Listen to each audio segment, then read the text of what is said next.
An entirely different scene at our nation's capital just over 24 hours after yesterday's chaos. A heavy police presence with barricades and armed officers tonight. Thank you again for joining us. I'm Chris Gutierrez. And I'm Lauren Freeman. Efforts are underway to identify yesterday's rioters, and tonight we are talking with a local lawmaker who helped hold them back from causing more damage. We do have live team coverage for you from Houston to our nation's capital. Our Robert Arnold is live there in Washington tonight. Robert, are there still protesters outside of the Capitol tonight?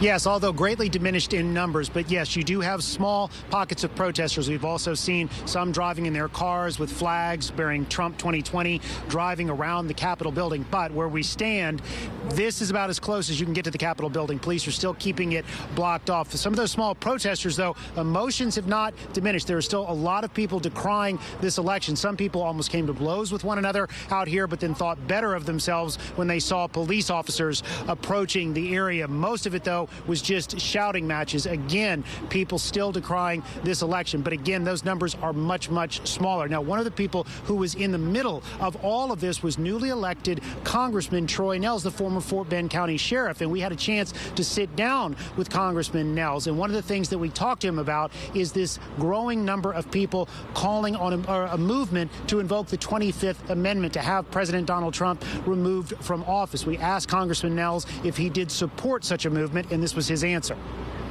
We will have a new president here in less than 2 weeks.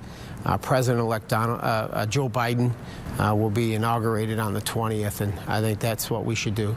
And we don't need to be doing anything but that. We need to be focusing on a smooth transition now of power from President Trump to President-elect Joe Biden, and it'll be taken care of on the 20th.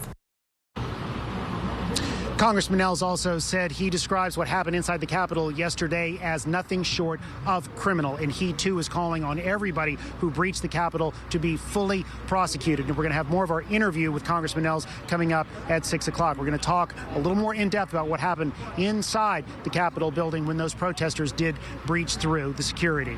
Reporting live from Washington, D.C., Robert Arnold, KPRC, Channel 2 News. Yeah.